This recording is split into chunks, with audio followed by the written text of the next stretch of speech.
Hello. Ah, welcome to day 5 of the anxiety challenge. 5 days to kick anxiety's ass. Day 5, we made it to the last one. If you've been here all along, I'm so happy for you. I'm so happy that you showed up for yourself. I'm so happy that you're dedicating yourself to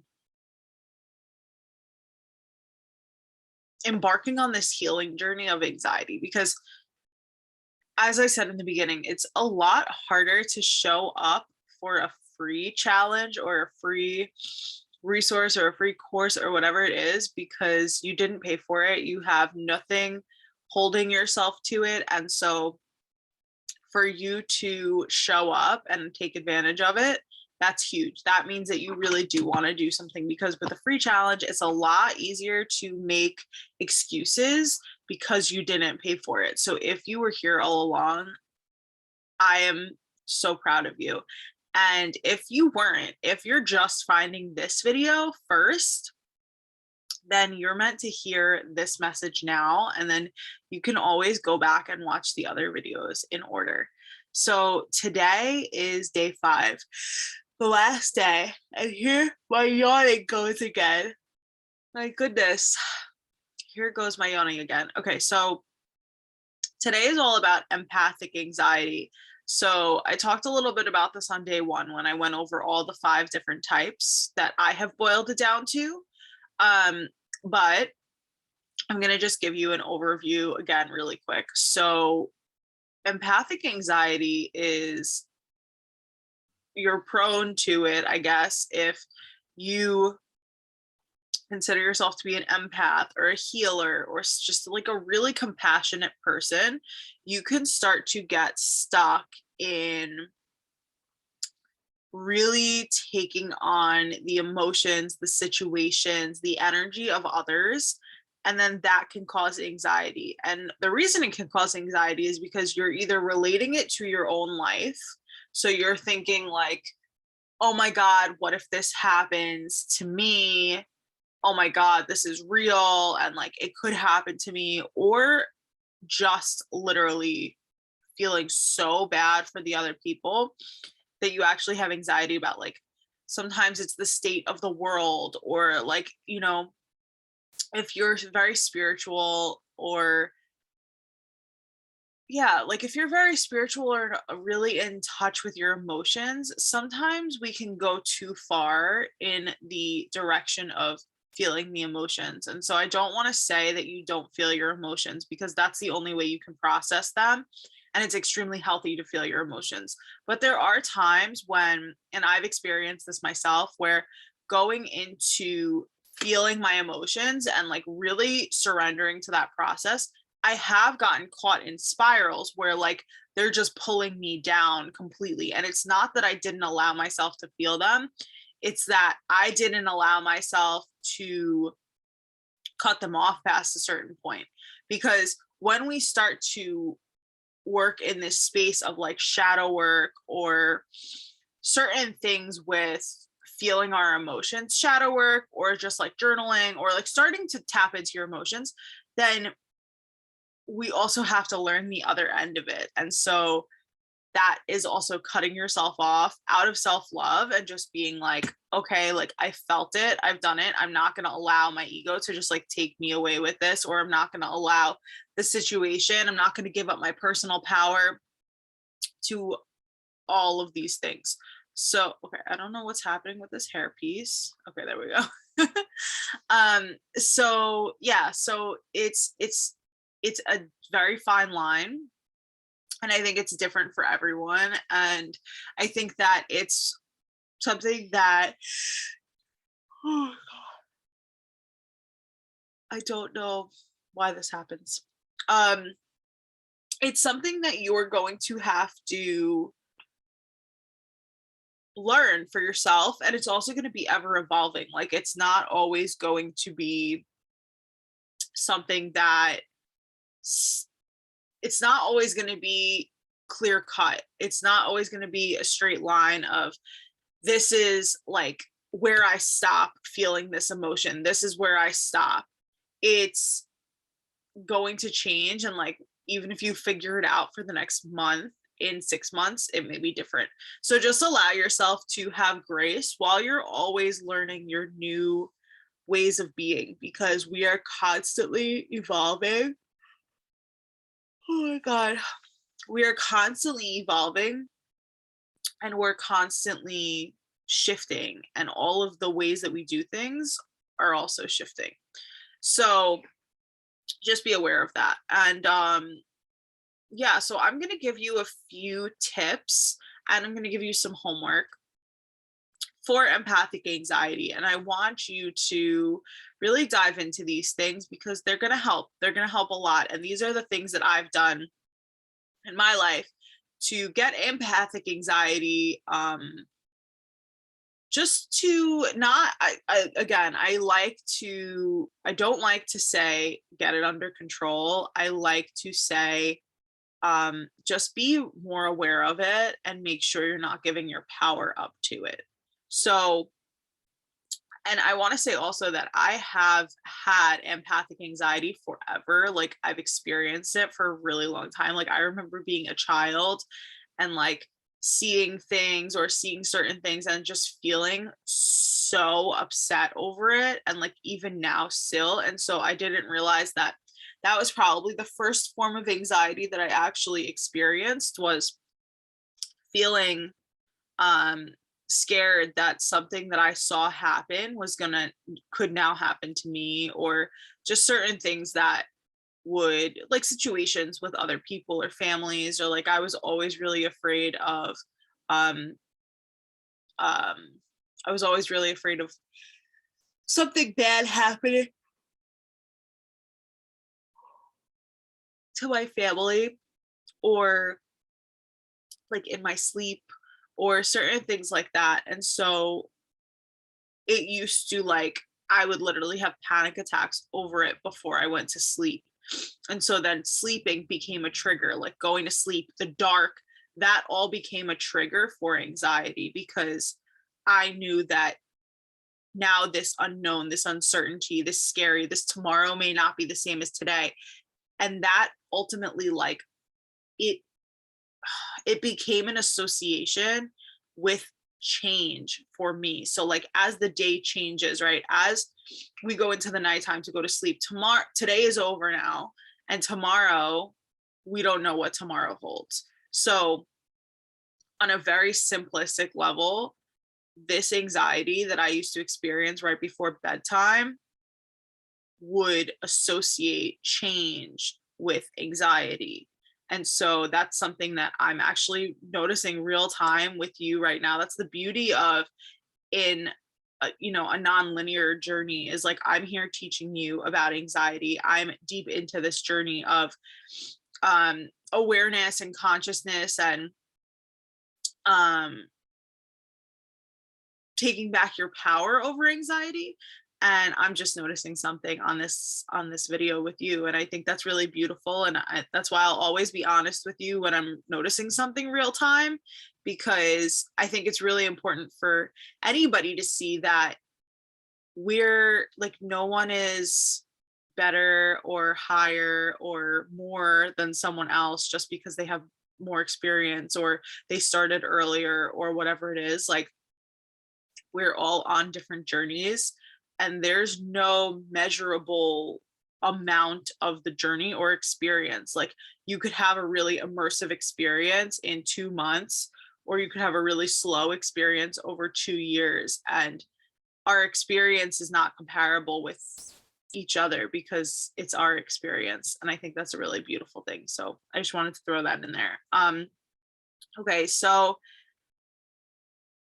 empathic anxiety can really lead to other habits, beliefs, blockages in your life because of what you associate it with. Like I just said with that story that happened to me. So I'm going to get into just a few tools and exercises that you can use to help you when this comes up, and with anxiety, with any mental health any mind work, stuff like that, it's always better to have a proactive approach rather than a reactive approach, because with a proactive approach, you can do the exercises, you can get things under your belt every single day, you can get experience every single day, you can feed your journey and your fire every day, rather than doing nothing and then you have a panic attack and then it's like, okay, I have to do something right now, because that's not going to help you. Like, yes, you can react with the breath work that I talked about earlier in this challenge, like the box breathing, or um like drinking water, or going and just having like a few minutes to yourself. Like, yes, you can react in that way. And I think that you should react in a certain way so that you build a habitual response, a healthy habitual response to anxiety attacks or panic attacks or whatever, or to just that kind of anxious feeling.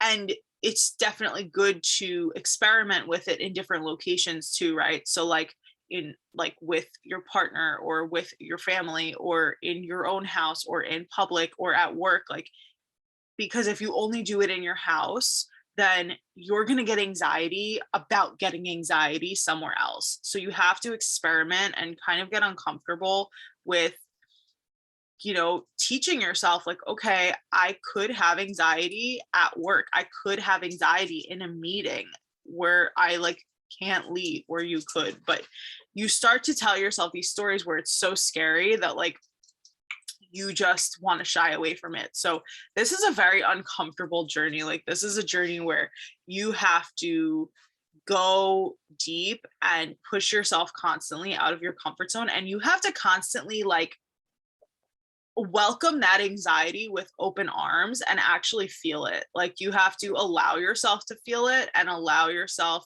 to push yourself to feel it. Like, not just, it's a different approach than before where you're just like waiting for a panic attack. Like, you're not waiting for it. You're actually kind of welcoming it. You're actually kind of like, okay, I'm going to put myself into this situation where an anxiety, a rise in anxiety or a panic attack is very possible. But that's all part of the process of learning to trust yourself and learning to work on these tools and getting to this place where then you feel like, okay, I can kind of talk myself through anything. I can breathe myself through anything. I can meditate through it. I can do all these different things that can help me. And you know what? If it comes anyway, it's here to teach me something. What is beneath it? What is beneath the invisibility cloak? Remember? So, okay, so the number one is a cord cutting meditation. So, empathic anxiety, you could have a an energetic cord. So if you're not familiar with energetic cords, when we meet people, when we have experiences, when we come in contact with people, even just like some kind of weird street encounter, like it could be anything. It could be a deep relationship with someone or just a random street encounter. You create an energetic cord, and not you, but like an energetic cord is created. And it's your responsibility to break that cord if it is not a healthy energetic cord. You could always create a new one, and I want to say that if it's with a relationship, breaking that energetic cord is not going to cause a breakup. It could just create a brand new fresh start within your relationship. So I don't want you to be scared of cord cutting, because I have cut cords with people who I am currently in relationships with, and the energy shifts after. It does not end it if I don't want it to. It's more just like, okay, this energy is stale and it's toxic and it's not good for either of us. Like, let's start over. And you don't need anybody else to do that cord cutting. You can just choose to do it yourself. One thing I will say is that people feel energy, whether they're conscious of it or not. And oftentimes, if you do break an energetic cord with like an ex or an ex friend, ex lover, ex friend, ex workmate, whatever it is, or even your current lover, like say you do want to get out of a relationship and you cut that cord, they may feel it and they may address it. So just be aware of that, that if you do the cord cutting, usually people feel the energy and they either reach out or they start coming around again or whatever. So just be really grounded in why you did the energetic cord cutting, and that will help you a lot. So I actually have a separate video for this. I am going to put it right here. So the video for that is the cord cutting meditation for the full moon. I think it was a full moon in Leo or full moon in Cancer. I don't remember, but it's good for any kind of cord cutting situation.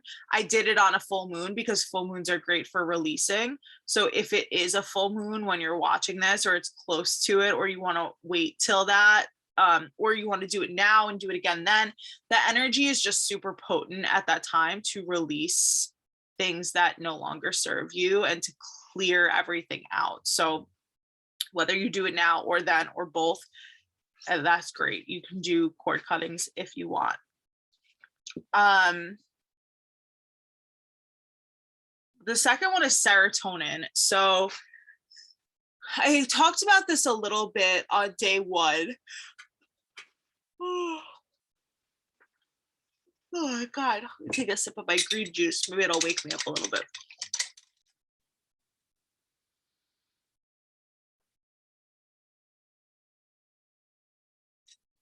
And this green juice is actually a part of the cleanse I talked about on day one, which I'm going to talk about again right now because we're talking about serotonin. So serotonin is the happy hormone.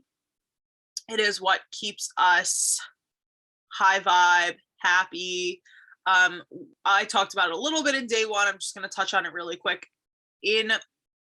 When you have a healthy gut, your gut's job, one of its jobs is to create serotonin, which is the happy hormone. So there really is that mind-body connection for mental health.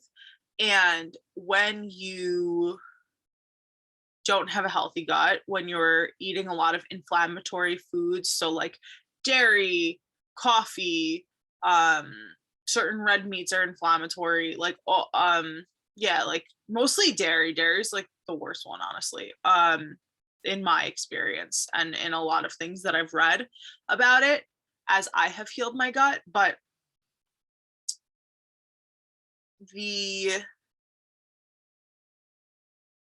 where was I going?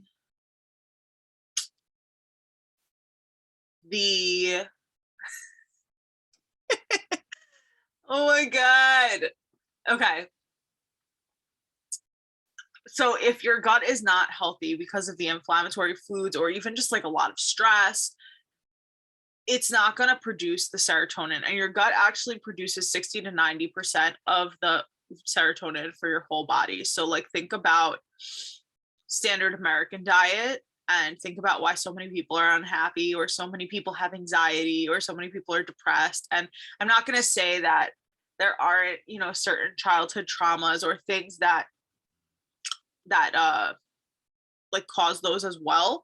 But I am going to say that I have experienced this for myself. And when you cleanse your gut, our cells release certain traumas and memories. And that's why oftentimes when you cleanse your gut, it's a very emotional experience.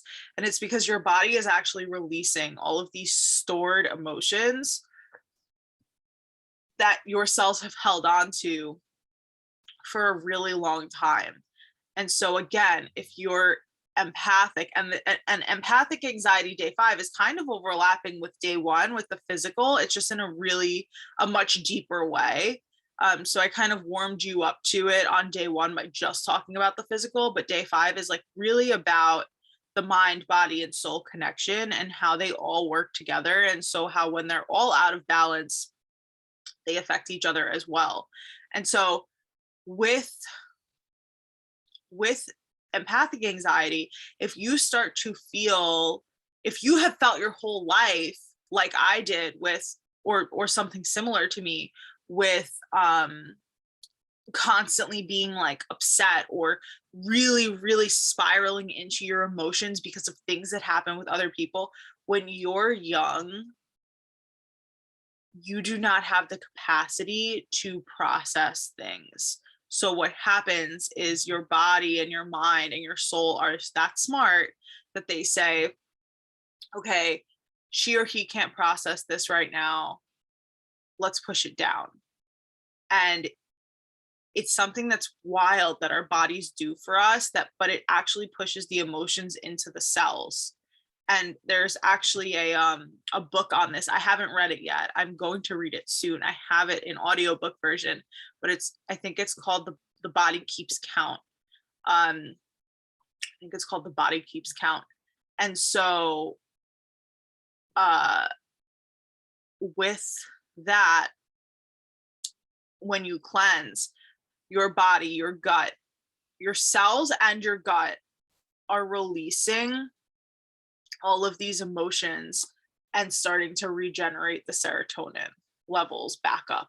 So you can see why, like, you might think that you're getting frustrated because you can't have candy, or you're not having sweets, or you're not having, as much bread as you're used to, but it's not that. It's really an emotional response that it's really an emotional response from these emotions being released finally, which is and processed, which is a beautiful thing. And that's why um, cleansing is really like it's in your best interest to really feel into those emotions when they come up, because they're coming up to be healed. And if you feel them and you journal it out, then they're processed and they're done, and they may come up later for another lesson, but you're gonna feel that relief. You're really gonna feel that um that you essentially made peace with whatever that thing was. And I've had multiple different things come up when I'm cleansing where I feel really frustrated, and I'm actually still working through a lot of it because I emotionally eat. So cleansing is like directly like attacks that trigger of like emotionally eating. um and so I'm still working on it, and it takes, some journeys are longer than others, some lessons are longer than others too. um so yeah, so the serotonin aspect of it is huge. If you are constantly, going into these empath spirals of feeling so upset over someone else's situation, and I did a live with someone on this. I did a Instagram live with someone on this about vegans, and I'm vegan, and I know how I've been vegan for 2 years at this point, almost 3 years, and I know how heart-wrenching it can be to see the things that go on in the dairy and meat industry if those are your beliefs, and you're a vegan, um and you're compassionate to the animals. And so vegans tend to have this certain cycle where at some point they get super educated on everything that's happening, and they start to get mad. And I've been there, and you actually harbor that anger in your gut, and you're also harboring all of those emotions that you're feeling towards the animals or whatever you're watching in your gut as well. And so that's why a cleanse is good, because you're not going to be able to really get to anyone or reach anyone or take away those feelings for yourself if your gut's not happy, if your gut's not clean and working properly. So this is a huge thing that can help with empathic anxiety, because you're essentially clearing out all of the emotions. You're, energetically, we cut the cord. Physically, we cleanse out the gut. And then another way is going to be, this is actually going to be your homework, is going to be to write a letter to whoever it is that gave you this energy. It doesn't have to be super specific. Like, you don't have to say like to, you know, my neighbor down the block. Like, you don't have to do that. It could just be like an energetic letter where you're writing it and you just say like, you're writing a letter to take your energy back and to give their, like, you know, what happened to them that you took on, give their energy back to them. Wherever this came from, I am sending it back with love. That's what you put at the end. Wherever this came from, I'm sending it back with love. You can write a whole letter on how you've been feeling, what it was that triggered you, how it came up in your life, how you spiraled. It could be anything that you feel you need to get out on that piece of paper. And then at the end, I don't know where this came from, but I'm sending it back with love. Thank you so much. I love you. Forgive me. I'm sorry. Okay. And then in a safe environment, burn the letter if you want, or you could rip it up and throw it out. I like to burn shit. It always really helps me to really seal the deal of releasing the energy. And again, full moon is a great time to do this. So if you want to do it at any time, absolutely do it at any time. It's still super effective. On a full moon, the energy is just much more potent. A cool spiritual, a few cool spiritual ones I'm going to go over is just certain crystals you can use to help to dispel that negative energy. And one of them is a hematite ring. So I just got this a few weeks ago. Hematite, you can just have like a tumbler or a certain crystal like piece in your pocket. I was really drawn to the ring. And so it dispels negative energy, like point blank, that's all it does. And so it just absorbs so that it doesn't go into you. The crystal itself will just absorb the energy. And then when it gets too full, when it's absorbed as much as it can absorb, it'll break. That's typically what happens with crystals. They're breaking always means something. So always look it up. But for this one in particular, and for the one I'm about to talk about next, it will break when it's absorbed all the negative energy that it can. And then the second one is this it? That's not it. Oh, here it is. I have a small piece of black tourmaline. Black tourmaline is a big one. You'll see a lot of people in the spiritual community have this. I have one by my bed. I have one in my office. I have one in both of my cars. I've actually heard stories about people keeping black tourmaline in their cars, and then like they get into a car accident and they don't get hurt at all, like not even a scratch. This actually happened to one of my close a coach and mentor that I had a year or two ago.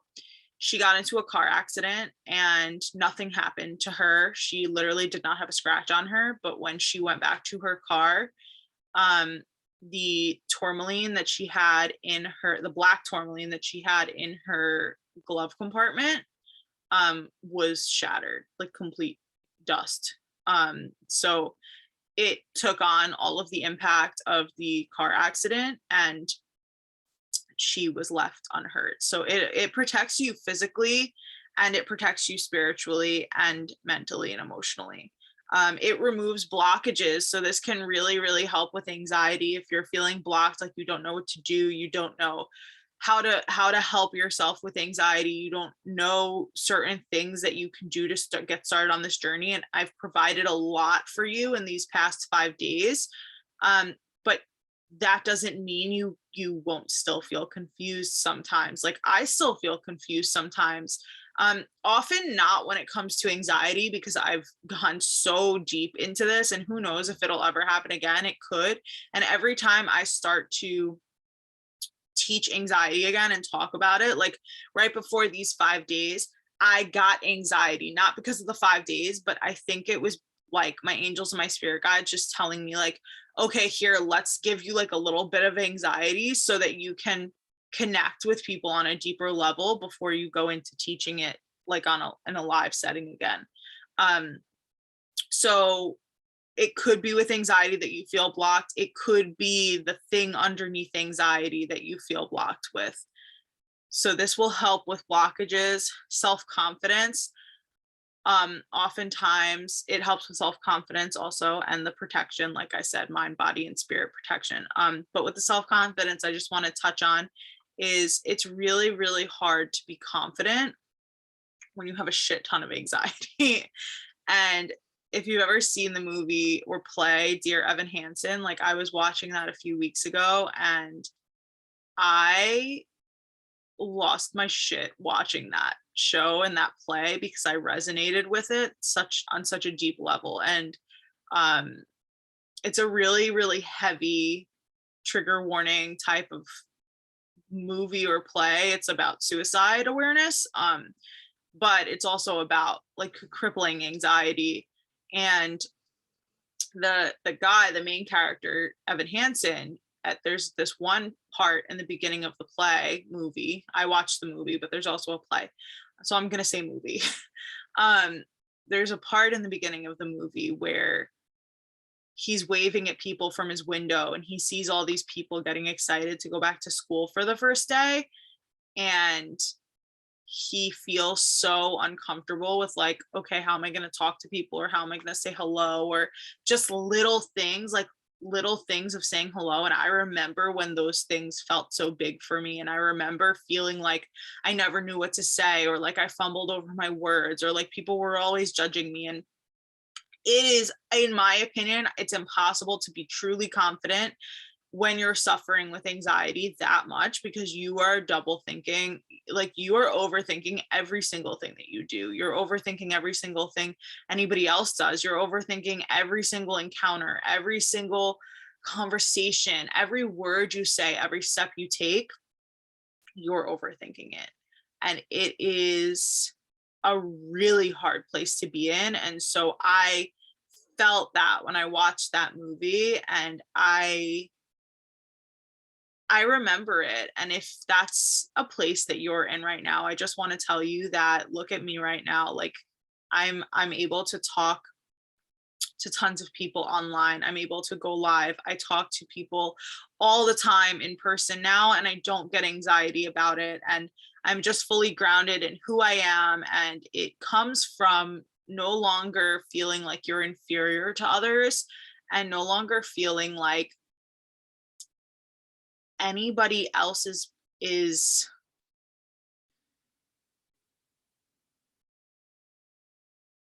ultimately more than you. Yeah, feeling inferior to others. Like nobody else is more than you. We're not comparable. Like we're just not.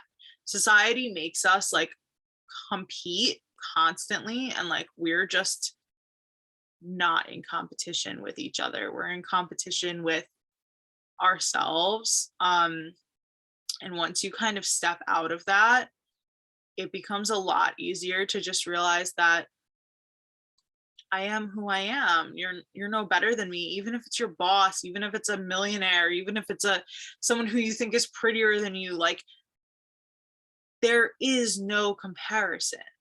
There's none. And like that's why you see oftentimes like these people who embrace their awkwardness and then everybody loves them. And it's not because they're not awkward, because they are. It's because they're just being them. Because once we step into who we are, like in its entirety, unapologetic authenticity, that's when true confidence comes. So this will help though, or it'll remind you. And then the protection. Yeah. So I just want to remind you, empathic anxiety, you have a gift. Empaths, you have a gift. You have a gift for compassion, for being able to feel things on a really deep level. Just your mission is to learn how to regulate that and to not let it spiral out of control, because we need your energy here.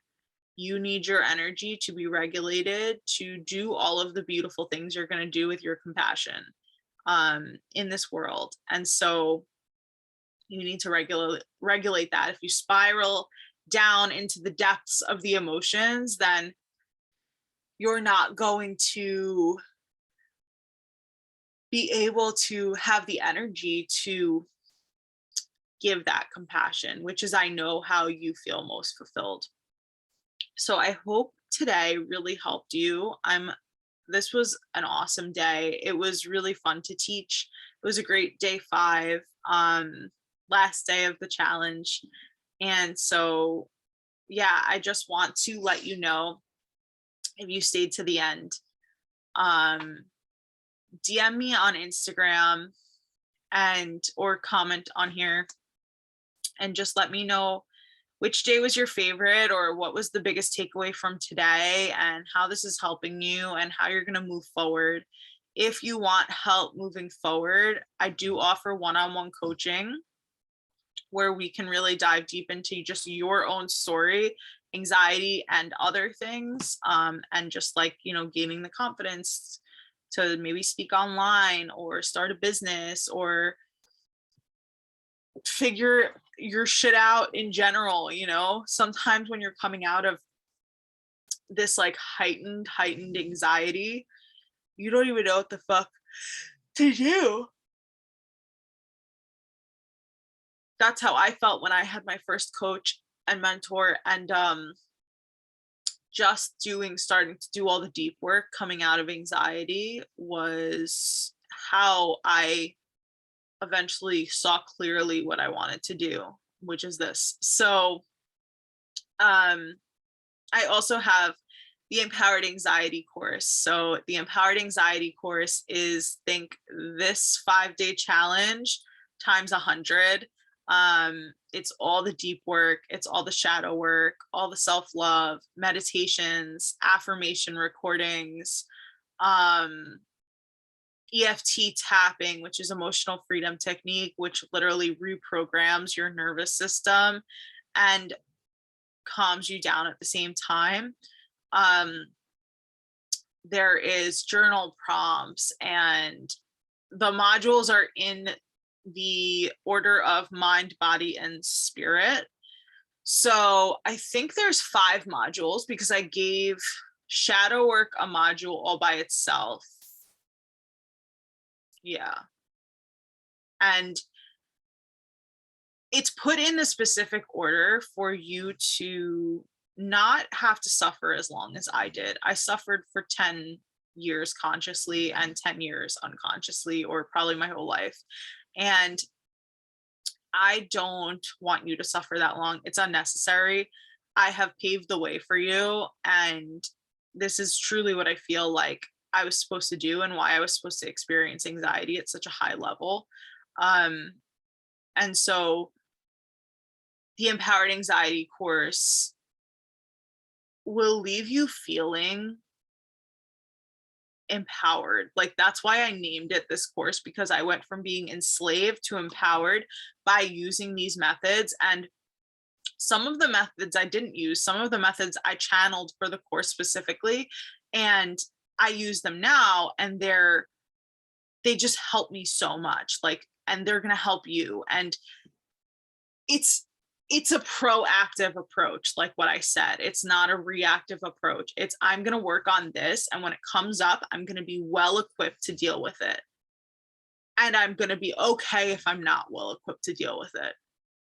That's the biggest thing. And it's building confidence and trust within yourself so that you know that you can conquer anything. And it's this it's such an empowered place to just conquer fucking anxiety and know that you can conquer anything else after that, because it's the biggest in some of our lives. It's the biggest thing. Like for me, after conquering anxiety, I was like, okay, right, like I can do anything now. And so I want you to feel that. I don't want you to suffer in this mindset, in this experience any longer, because I have paved the way. I have put it all out there, everything that I did, and I put it in the certain order so that you can get the most out of it and have the quickest turnaround time. So if you have any questions about that, I'm going to leave the link below for the course right now. And you can always reach out to me with any questions you have at all. If you have any more questions, but the link, oh my God. The link is going to have all the details. Just read through that page that it brings you to, and it's going to have everything you need to make the decision that's best for you. You can always reach out to me. You can always redo this challenge as many times as you want. If you're looking to go deeper, I'm telling you right now, the Empowered Anxiety course is for you. So with that, I love you so much. I can't wait to see you in the course. Oh, it's self-study, by the way. So it's on your own time. I believe that with the journaling and all the deep work involved, it's just better to have it be on your own time.